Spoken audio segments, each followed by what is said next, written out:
सीधा रुख करेंगे जहां कृषि मेले का आयोजन किया गया। सीएम सैनी पहुंचे हुए हैं। इस दौरान सीएम सैनी ने कृषकों को सम्मानित भी किया है। क्या कुछ कह रहे हैं, सुनवा देते हैं आपको। साथियों, यहां पशुधन की समृद्धि गूंजती है, जहां वीर सैनिकों ने हमेशा देश के लिए कुर्बानियां दी हैं। साथियों, यहां की राखी गढ़ी हमें हमारी प्राचीनतम सभ्यता की गौरव गाथा सुनाती है। साथियों, जो अग्रोहा की धरती महाराजा अग्रसेन के व्यापारिक वैभव और सामाजिक समरसता की ये कहानी कहती है। साथियों, आज का यह दिन ये भावनाओं, संस्कारों और राष्ट्रभक्ति का अद्भुत संगम है। आज पावन नवरात्रा का 5वां दिन है। मां स्कंद माता की आराधना का आज दिन है, जो शक्ति, करुणा और सृजन का ये प्रतीक भी है। साथियों, इस पावन अवसर के साथ आज शहीदी दिवस भी है और हम सब जानते हैं कि शहीदी दिवस की इस पावन स्मृति को आज हम सब ने नमन भी किया है। आज 23 मार्च 1931 का वह दिन जब भारत मां के 3 वीर सपूतों ने, साथियों, शहीद आजम भगत सिंह, राजगुरु सुखदेव, जिन्होंने हंसते हंसते फांसी के फंदे को चूम लिया था, इस भारत मां की गुलामी की जंजीरों को काटने के लिए उन्होंने इस प्रकार से फंदे को चूमा जैसे कोई मित्र अपने मित्र को गले लगाता है। वैसे इन रणबांकुरों ने उस फंदे को चूमा था। साथियों, वो एक, हम सब जानते हैं कि वो एक सोच थी। साथियों, वो एक क्रांति थी, वो एक आग का गोला था। साथियों, जो आज भी हमें हर भारतीय के दिल में वो आज भी जल रही है। साथियों, उन्होंने कहा था कि क्रांति की तलवार विचारों की शान से तेज होती है, ये उन्होंने कहा था। साथियों, आज जब भारत माता के वीर सपूतों ने अपने प्राणों का बलिदान देकर हमें आजादी की राह दिखाई है, यह संयोग हमें यह संदेश देता है कि त्याग, तपस्या और समर्पण ही सृजन और समृद्धि का मार्ग प्रशस्त करते हैं। साथियों, इसी भावना के साथ आज इस वीर धरा हिसार में खरीफ कृषि मेला का ये शुभारंभ आज मुझे करते हुए बड़ा ही गौरव महसूस हो रहा है। साथियों, मुझे इस बात का भी हर्ष अनुभव हो रहा है कि चौधरी चरण सिंह हरियाणा कृषि विश्वविद्यालय एक बार फिर किसानों, वैज्ञानिकों तथा और नवाचारों को एक मंच पर ला करके जो सतत कृषि और समृद्धि की राह जैसे दूरदर्शी विषय पर एक यह मंच आयोजन, भव्य आयोजन ये कर रहा है। साथियों, यह मेला हरियाणा की कृषि शक्ति, हमारे अन्नदाताओं के परिश्रम और हमारे वैज्ञानिकों की ये दूरदृष्टि का ये एक उत्सव है। साथियों, आज ही हमने गोकुलपुरा जिला भिवानी में 64 एकड़ के क्षेत्र में 11 करोड़ 67 लाख रुपए की लागत से बने मोटे अनाज अनुसंधान केंद्र का भी आज उद्घाटन किया है। साथियों, यह केंद्र जो हमारे मोटे अनाजों की उन्नत और रोग व कीट प्रतिरोधी किस्मों के विकास और मिलेट आटे की सेल्फ लाइफ बढ़ाने के साथ उत्पादकों के बीच मजबूत बाजार ये संपर्क स्थापित करेगा। साथियों, इससे प्रसंस्करण में व वैल्यू एडिशन की साथियों प्रगतिशील किसानों को भी आज यहां सम्मानित किया जाए। बताते हुए इनमें हमारे 21 हमारी किसान वो शामिल हैं। साथियों, यह सम्मान आपकी लगन, नवाचार और आत्मनिर्भरता की ये एक मिसाल भी है। साथियों, आप सभी प्रदेश की प्रगति के सच्चे प्रेरणा स्रोत हैं। साथियों, भारत सदियों से कृषि प्रधान देश रहा है। हरियाणा ने इस पहचान को और अधिक सशक्त बनाया है। साथियों, हरित क्रांति के दौर से लेकर आज तक हरियाणा के किसानों ने देश के अन्न भंडार को भरने में अपनी अग्रणी भूमिका निभाई है। जब हम देखते हैं कि 1966 में हरियाणा एक अलग राज्य के रूप में जब यह अस्तित्व में आया, साथियों, तब खाद्यान्न उत्पादन सीमित था, संसाधन कम थे, चुनौतियां अधिक थी। लेकिन आज वही हरियाणा देश के खाद्यान्न भंडार में दूसरा सबसे बड़ा योगदान दे रहा है। साथियों, यह परिवर्तन आप किसानों की मेहनत, वैज्ञानिकों की शोध क्षमता और सरकार की दूरदर्शिता सोच के से ही ये संभव हुआ है।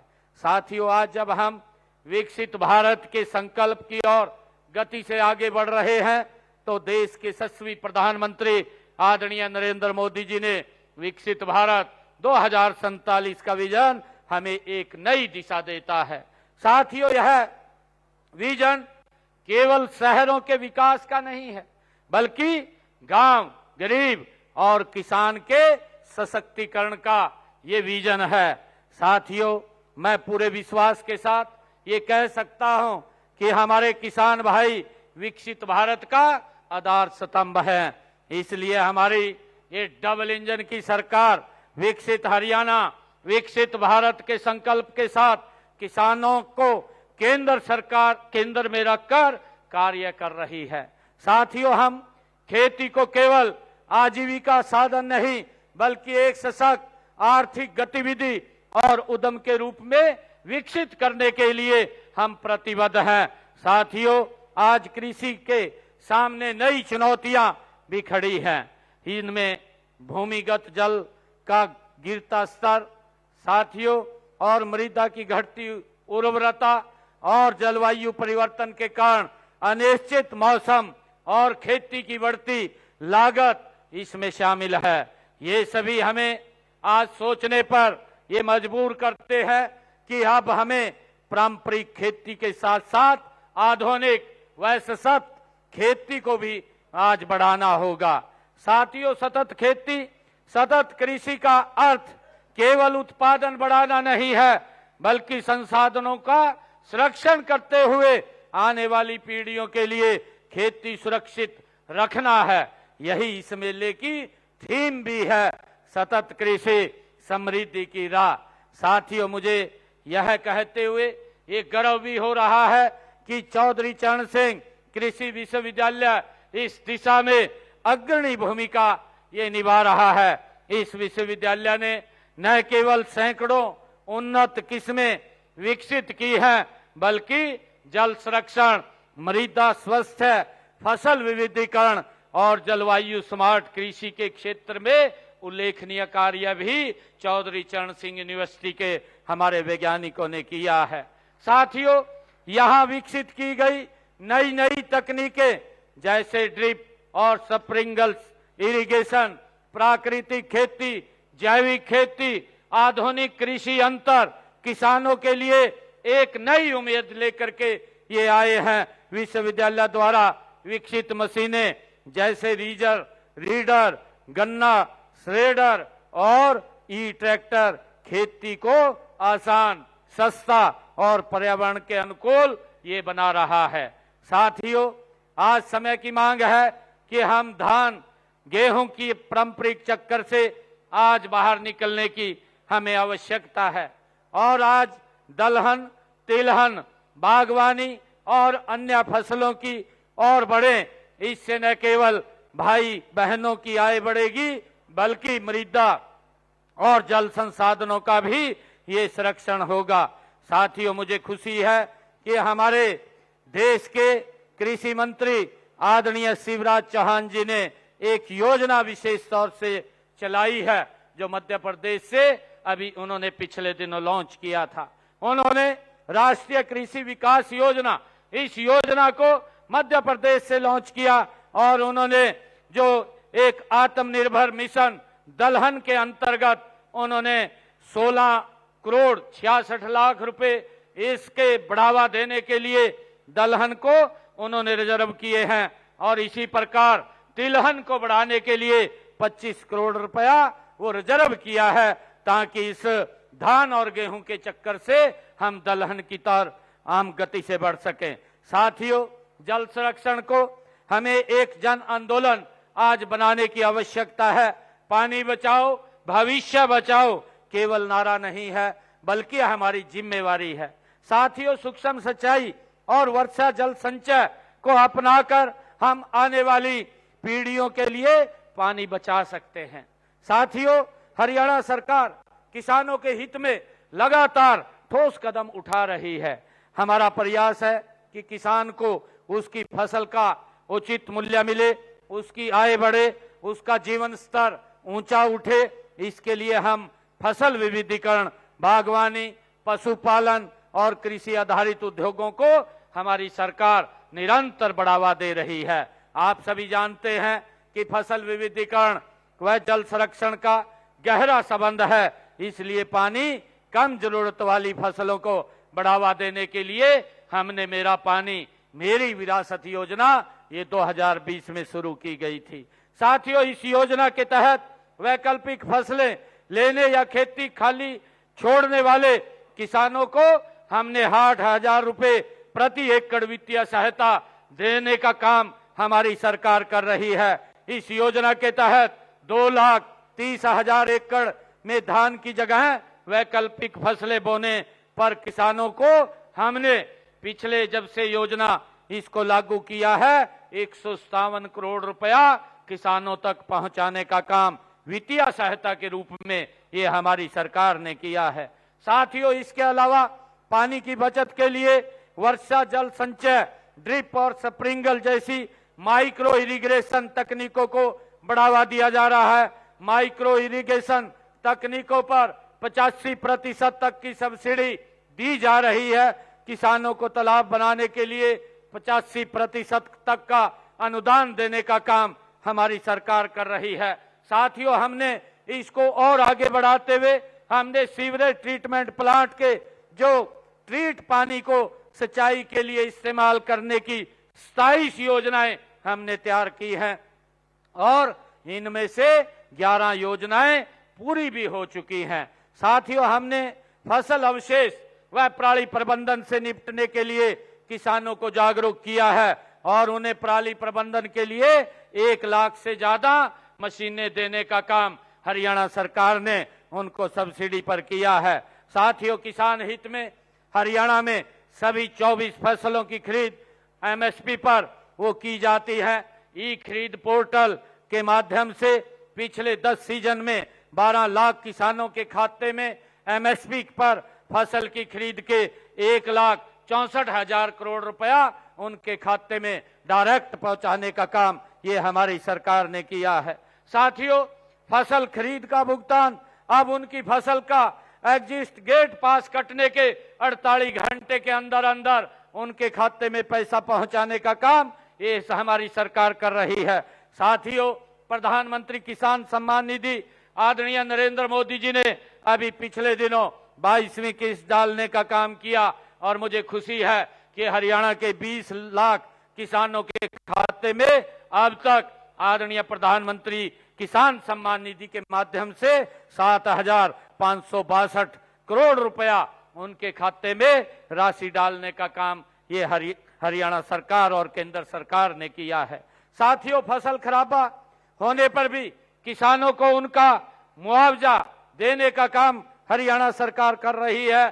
प्रधानमंत्री फसल बीमा योजना के क्लेम के रूप में अब तक हमने हरियाणा में पिछले 11 वर्षों में 16,160 करोड़ रुपया किसानों के खाते में पहुंचाने का काम ये हमारी सरकार ने किया है। साथियों, किसानों को हमने सुरक्षित करने के लिए कि नकली बीज और कीटनाशकों पर रोक लगे, उसके लिए हरियाणा की विधानसभा में हमने एक बिल पास किया है, कानून बनाया है। और मैं यहाँ हमारे जो बीज और कीटनाशक दवाई वाले जिन्होंने आज यहाँ पर एग्जीबिशन के अंदर अपनी स्टॉल लगा रखी है, मैं उनसे भी आग्रह करना चाहूंगा कि आप इन नकली बीज व कीटनाशकों की रोकथाम में हमारे किसानों का सहयोग करें। साथियों, मुझे गर्व है कि हमारे प्रगतिशील किसान भाइयों ने सब्जी व फलों की खेती करने के लिए नेट हाउस, पॉली हाउस और हाईटेक जो ग्रीन नेट हाउस की आधुनिक तकनीकों को आज हमारे किसान अपना रहे हैं। हमने बागवानी को बढ़ावा देने के लिए सब्जियों व फलों के लिए भावांतर भरपाई योजना ये भी हमारी सरकार ने लागू की हुई है और इस योजना के तहत 35,000 से अधिक किसानों को हमने 157 करोड़ रुपया भावांतर के रूप में उनको देने का काम हमारी सरकार ने किया है। साथियों, हरियाणा देश का ये पहला राज्य है जिसने बागवानी किसानों को भी मौसम की अनिश्चितताओं के जोखिम से मुक्त किया है। इसके लिए मुख्यमंत्री बागवानी बीमा योजना में 21 फसलों को शामिल किया गया है ताकि किसान को उसका नुकसान की भरपाई की जा सके। साथियों, आप सभी जानते हैं कि मिट्टी की सेहत अगर अच्छी होगी तो फसल भी का स्वास्थ्य भी अच्छा होगा। हमने मृदा स्वास्थ्य कार्ड योजना की शुरुआत इसी सोच के साथ की थी कि इस मेले में आपको अपने खेत की मिट्टी की वैज्ञानिक रिपोर्ट, उसके अनुसार खाद और दूसरे पोषक तत्वों के प्रयोग की जानकारी दी जाएगी। इससे लागत घटेगी और हमारे किसान का उत्पादन वो बढ़ेगा। साथियों, हमने इस बजट में जो 26-27 का हमारा बजट है, इस बजट के अंदर किसान हित के अंदर हमने कुछ कदम उठाए हैं। प्रदेश के हमने निर्णय किया है कि हरियाणा प्रदेश के अंदर इस बजट के अंदर जो हमने कहा है कि 1,40,000 सेम ग्रस्त भूमि को सेम से मुक्त करने का काम हमारी सरकार करेगी ताकि मेरे किसान को इससे राहत मिल सके और इस सेम से उसकी पैदावार जो कम हो गई है उस पैदावार को दोबारा उसका लाभकारी मूल्य उसको मिल सके। साथियों, हमने मेरा पानी मेरी विरासत योजना के तहत 2,000 रुपए प्रति एकड़ अतिरिक्त बोनस देने का भी निर्णय हमारी सरकार ने किया है। साथियों, मेरा फसल मेरा ब्यौरा पोर्टल पर जुड़े किसानों को जैविक खाद पर 80% की सब्सिडी देने का निर्णय भी हमारी सरकार ने किया है। साथियों, हमने अपने बजट में पीएम कुसुम योजना के तहत 35,000 नए सौर ऊर्जा पंप लगाने का भी निर्णय हमारी सरकार ने किया है। और साथियों, हमने एक डिस्कॉम अलग से एग्री डिस्कॉम बनाने का निर्णय भी हमने किया है ताकि किसानों को अलग से लाइन से उनको बिजली दी जा सके।